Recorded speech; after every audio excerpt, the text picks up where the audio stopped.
Hello everyone and welcome to Good Morning Greece, a podcast mini-series presented by Pangolin, the conservation podcast.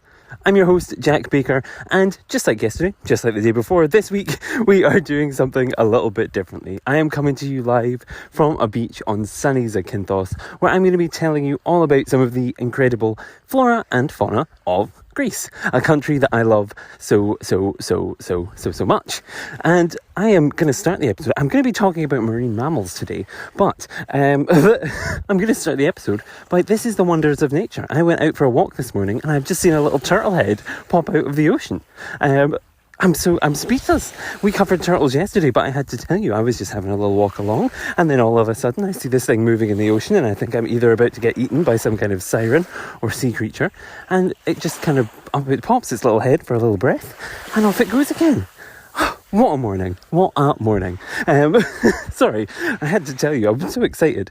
So yes, anyway, now that that's covered, I want to talk to you today about Mediterranean mammals. We're going to be talking about the monk seal and the dolphin, two iconic species of Greece, two iconic mammals, both very charismatic, both very important for very different reasons. And I thought we'd start with the monk seal because people might be less familiar with that one than the dolphin. Now, the Mediterranean monk seal is actually quite a large species of seal. It can grow to be about 2.8 metres long, I believe, and weigh up to about 300 kilograms. So it's a huge animal.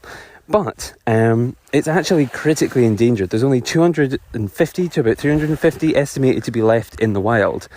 And that's quite shocking, because these guys, they used to be revered. They appeared in the writings of Homer and Aristotle as these kind of iconic, important, amazing, incredible species to ancient Greek culture.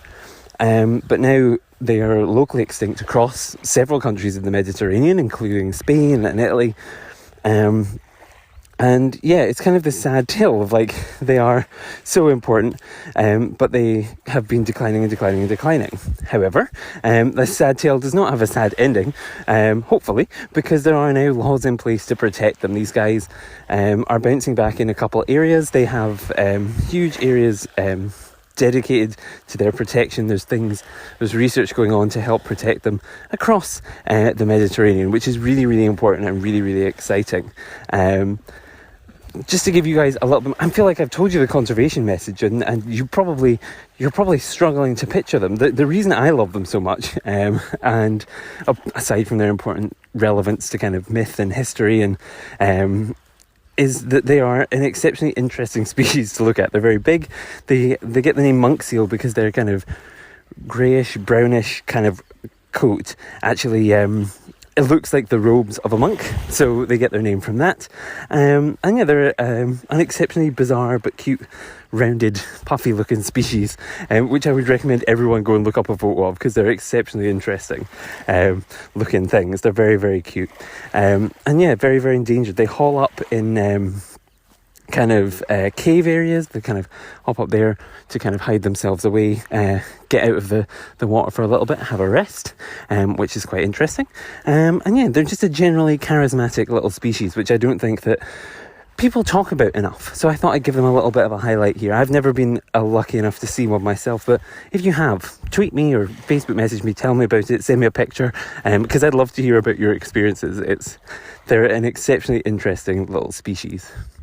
And yeah, that's kind of all I wanted to say about the monk seal. I've worked with seals before and I really enjoy them as a little group. They're very charismatic, entertaining, friendly, amazing creatures. I remember I used to work with Benji and Cody, and Heather and Morag, the four seals at the place I used to work, and they were fantastic. They always would come up, say hello. They'd be really interested in what you're doing. They'd want to come up anytime you got near. They'd kind of be sticking their heads out, and they were just fantastic. And so any chance I get to highlight a seal species is going to happen, whether you guys like it or not. And yes, I guess the second animal I wanted to highlight was today the common dolphin.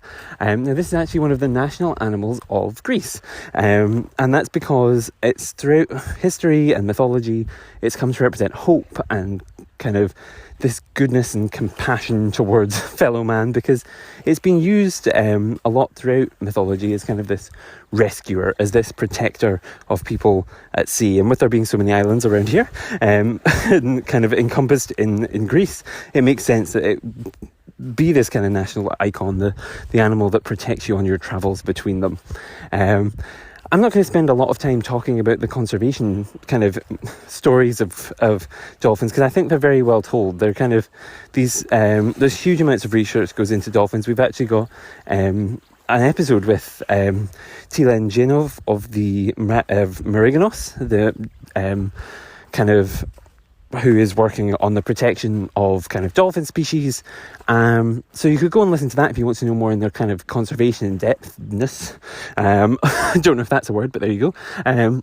But what I wanted to highlight was kind of the importance of them to Greece and the history and I think conservation can be about animals and numbers and all of these things and statistics, but I think a lot of it comes from love and what inspired you to love these things. And for me, it was a lot, and for me with the dolphin, it was a lot of these Greek myths and stories. So what I wanted to tell you about, now that I've rambled about it for long enough, was tell you a little bit about one of the stories of the dolphin, which is Arion and the dolphin.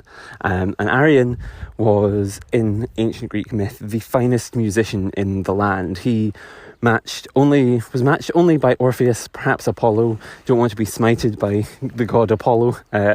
So I will say matched only by Orpheus and Apollo, the two legendary musicians of Greek myth. And he would go off and he would play and he would generate kind of this, he would win all these competitions and all these things for the incredible music that he would play. And there was once he went I went across to another island, won a lot of competitions, and on his way back, Arion was attacked by the people who were ferrying him home, and eventually he was they threatened to take all his things, and eventually he was thrown overboard. And when he was thrown overboard, he was actually a descendant of Poseidon. Lucky coincidence. And he prayed to the Lord Poseidon to send protection to help him. And what happened was a dolphin. He felt himself sinking down and down and down, and all of a sudden something hit him and pushed him towards the surface, and that thing was a dolphin, an incredible magical dolphin, who then ferried him home. When he got home, the king of his native land said, "Oh, that's incredible, what's happened, how did you get here?" And he said, "Oh, I'll explain. Now, feed the dolphin," basically. So the king and Arion went off, and Arion was telling this incredible story, and he had left the dolphin to be fed by the king's men in the port. When he returned to the port, though, to see the dolphin himself, the dolphin had been, by the fishermen who worked in the port, dragged out of the water and onto the land in an attempt to feed it. So sadly, the dolphin had passed away.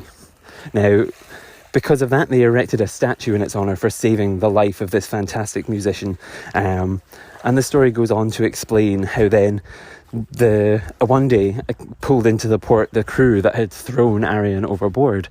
And when they did, they were kind of spooked by the presence of him alive. They were tricked into giving back all the gold and riches that he had won. And classic happy ending of Greek myth, they were all, I believe, brutally murdered by the king's men. So maybe not the most entirely positive and Disney-esque story you've ever heard, but a fantastic one of the kind of kindness and compassion of dolphins, and maybe why they are so renowned and so important and so loved and cherished in Greek mythology.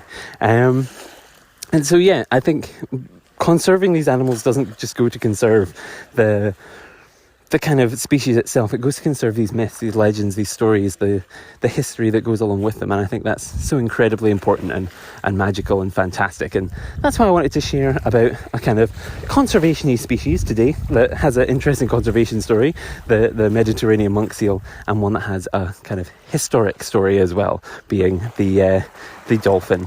And so I hope you've enjoyed this slightly different take on animals today. Let me know if you have. Sorry, I lost my train of thought there. I'm still distracted by the fact I saw a turtle just standing on the beach. What time to be alive? So yes, you can, if you'd like, you can follow the podcast. As I've said, I'm here all week telling you about Greece, Greek animals, Greek myths, Greek legends, all sorts of things. So follow us on your podcast streaming service of choice, or on Twitter, Instagram, or Facebook at Pangolin Podcast. We're on all of those as well. It's really been a pleasure talking to all of you, and until next time, that sounded very ungenuine. It genuinely has been a pleasure talking to all of you. I've loved it so much doing this. It's been very strange recording on a beach, but it's just been amazing and magical, and yeah, love you all very much. So until next time, goodbye, Greece. Oh, I love the cheesiness. Bye.